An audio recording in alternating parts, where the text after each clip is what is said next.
Iman kepada adanya Sang Pencipta yang Maha Pengatur merupakan hal yang fitri pada setiap manusia. Ini berarti kesadaran akan adanya Sang Pencipta sudah tertanam dalam jiwa setiap manusia. Ia adalah anugerah awal dari Allah yang menjadi titik tolak pencarian spiritual manusia. Namun fitrah ini bersifat potensial. Ia harus diaktifkan, dipupuk, dan yang terpenting dibimbing ke arah yang benar. Iman yang muncul dari perasaan sangatlah riskan akibatnya, serta tidak dapat dipertahankan lama.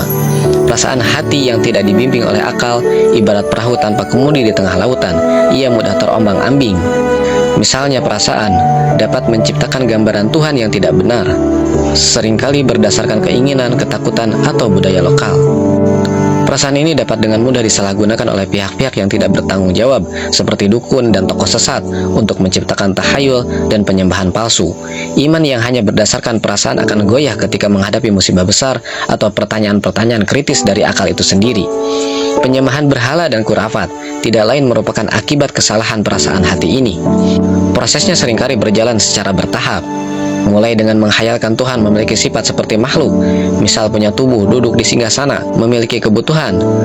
Melangkah lebih jauh dengan meyakini Tuhan menjelma dalam bentuk materi tertentu, seperti matahari, patung, dan manusia.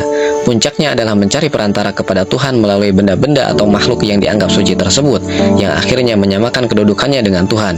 Inilah yang terjadi pada penyembahan berhala di zaman jahiliyah, kepercayaan terhadap roh leluhur, dan berbagai aliran kebatinan yang menuhankan guru. Islam menegaskan agar senantiasa menggunakan akal di samping adanya perasaan hati.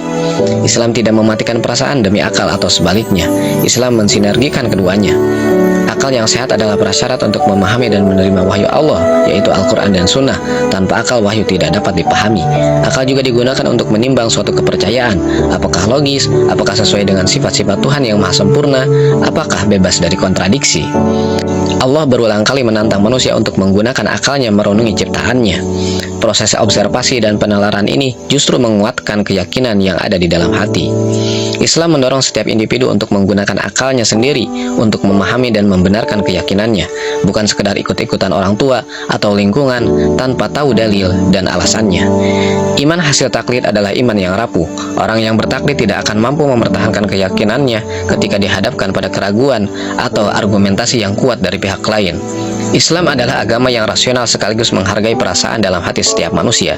Ia mengangkat derajat akal sebagai alat vital untuk memurnikan, membimbing, dan mengokohkan perasaan tersebut. Dengan menolak taklid buta dan mendorong penggunaan akal, Islam menjamin bahwa keimanan seorang muslim bukanlah hasil indoktrinasi atau emosi sesaat, melainkan keyakinan yang lurus, mendalam, intelektual, dan dapat dipertanggungjawabkan. Konsep ini melindungi umat dari segala bentuk kekufuran, kesyirikan, dan khurafat, sekaligus menghasilkan pribadi muslim yang kritis, mendalam spiritualnya, dan kuat argumentasinya. Ringkasnya, iman yang sejati adalah ketika perasaan yang tunduk bersanding dengan akal yang bersinar. Keduanya bersimpu di hadapan kebenaran wahyu Allah Subhanahu wa Ta'ala.